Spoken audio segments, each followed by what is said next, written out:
Shalom, salam sejahtera bagi kita semua. Kembali lagi dalam renungan harian kita. Mari Bapak Ibu kita bernyanyi memuji Tuhan dari Kidung Jemaat nomor 410. Tenanglah kini hatiku.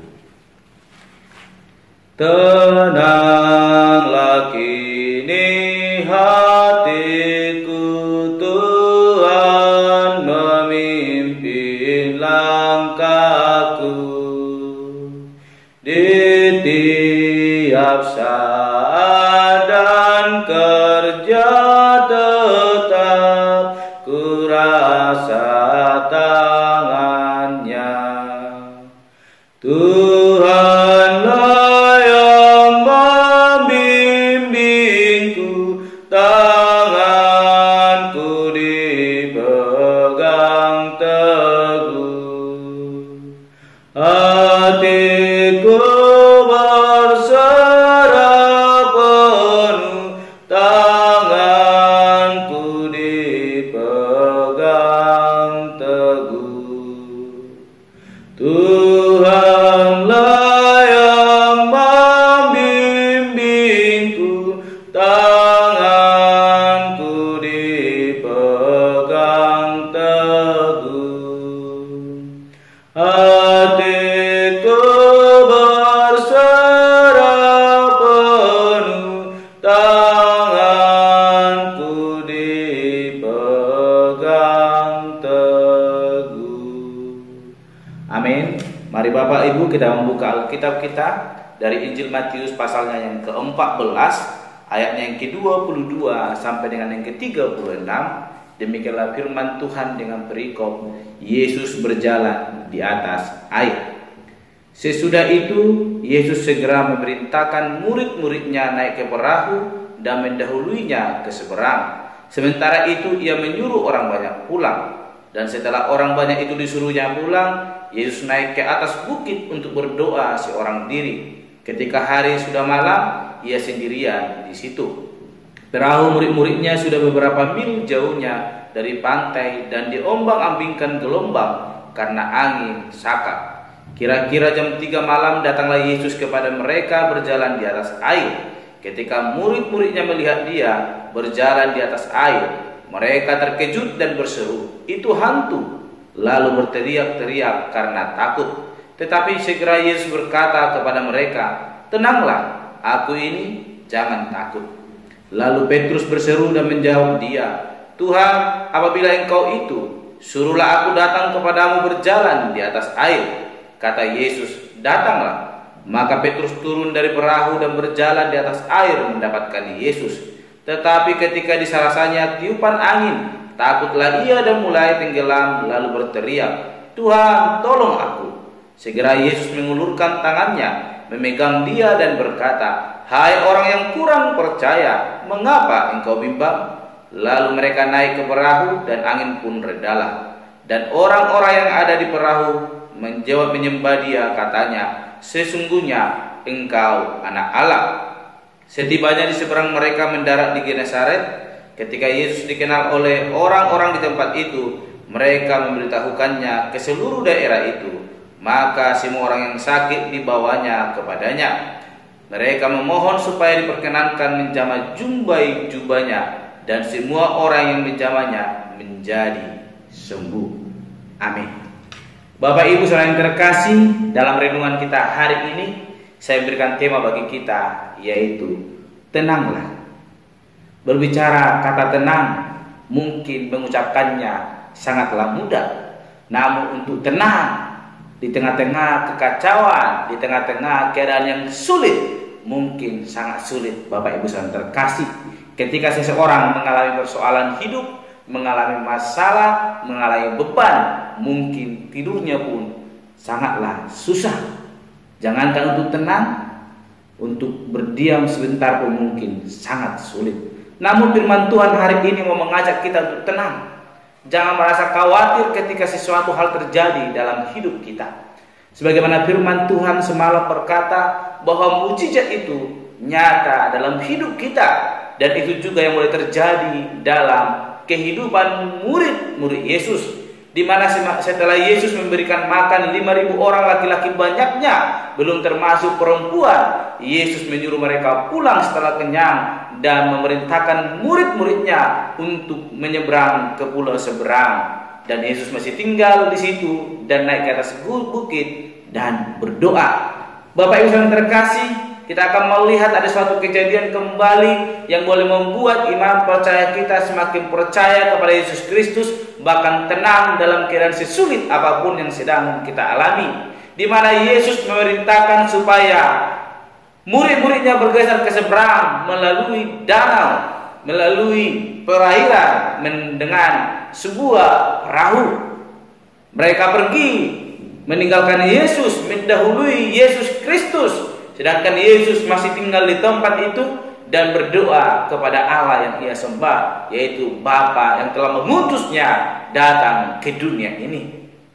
Bapak Ibu saudara yang terkasih, di dalam firman Tuhan yang telah kita baca, ada kejadian yang terjadi di mana ketika murid-murid sedang berlayar, ada angin kencang, bahkan juga ombak yang besar boleh menghalau perjalanan mereka menyeberangi perairan tersebut. Jikalau kita membaca di ayatnya ke-26 ke-26 dikatakan,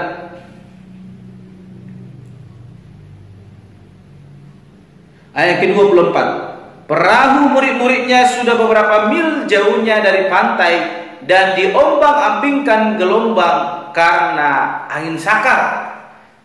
Dan ketika perahu ini diombang-ambingkan Bapak Ibu karena angin sakar, ada ketakutan yang terjadi dalam kehidupan murid-murid Yesus. Walaupun sudah mereka melihat ada banyak perbuatan-perbuatan yang boleh dilakukan oleh Yesus, mujizat telah nyata dalam hidup mereka, namun mujizat yang boleh dilakukan oleh Yesus atau perbuatan yang ajaib di tengah-tengah laut atau danau belum pernah mereka lihat, sehingga mereka sangat ketakutan.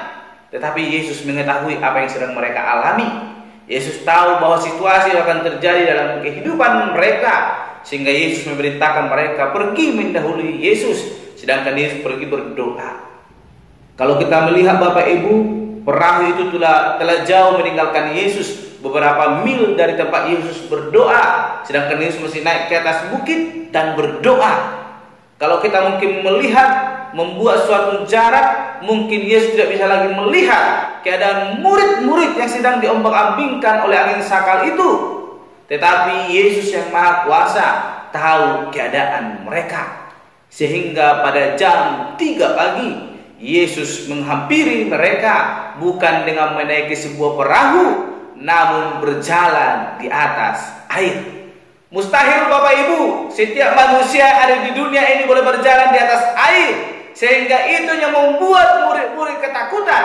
Ketika Yesus datang menghampiri murid-muridnya berjalan di atas air, murid-murid itu ketakutan dan berkata, hantu. Mereka tidak berkata, bukankah itu Yesus? Tetapi mereka berkata, bukankah itu hantu? Bapak Ibu saudara yang terkasih, mengapa para murid boleh berkata bahwa Yesus yang berjalan di atas air adalah hantu? Karena pada masa itu mereka mempercayai bahwa lautan bahkan danau, perairan itu adalah teritorial atau tempat para kuasa-kuasa setan, si jahat yang boleh mengganggu kehidupan mereka. Sehingga ketika mereka melihat Yesus berjalan di atas air, mereka berkata, hantu. Bapak Ibu saudara yang terkasih, bukankah mereka telah mengenali Yesus Kristus? Tapi pengenalan murid-murid Yesus belum begitu mendalam, sehingga mereka belum mengetahui siapa sebenarnya Yesus tersebut. Sehingga Petrus berkata kepada Yesus, berseru. Di ayatnya ke-28 dikatakan, lalu Petrus berseru dan menjawab dia, Tuhan, apabila Engkau itu, suruhlah aku datang kepadamu berjalan di atas air. Ketika Yesus menghampiri mereka, mereka ketakutan dan berseru, hantu. Tetapi Yesus berkata, tenanglah, aku ini, janganlah takut. Walaupun Yesus telah berseru kepada mereka, tapi Petrus membutuhkan pembuktian daripada Yesus Kristus. Sehingga Yesus berkata, datanglah. Ayat yang ke-29, kata Yesus, datanglah. Maka Petrus pun turun dari perahu dan berjalan di atas air mendapatkan Yesus. Suatu kuasa yang luar biasa. Bukan hanya Yesus yang bisa dapat berjalan di atas air, namun muridnya Petrus pun dapat berjalan di atas air. Kita akan melihat mengapa hal tersebut boleh terjadi. Apakah karena Petrus telah memiliki kuasa seperti yang dimiliki oleh Yesus Kristus? Bukan, Bapak Ibu Saudara yang terkasih. Kita baca di ayatnya ke-30. Tetapi ketika dirasanya tiupan angin, takutlah ia dan mulai tenggelam, lalu berteriak, Tuhan, tolonglah aku. Kita belajar dari kehidupan Petrus. Ketika dia datang memohon kepada Yesus, berseru, biarkan aku datang kepadamu. Yesus menyatakan kuasa itu terjadi dalam kehidupan Petrus. Apa yang dilakukan oleh Yesus Kristus nyata terjadi dalam kehidupan Petrus.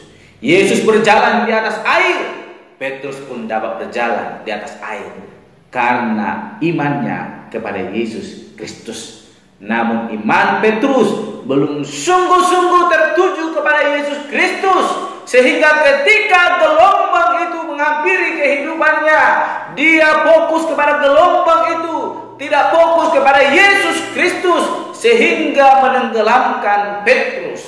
Tetapi ketika Petrus berjalan fokus kepada Yesus, dia dimampukan oleh Yesus Kristus. Kuasa itu mengalir dalam kehidupan Petrus sehingga dia dapat berjalan di atas air.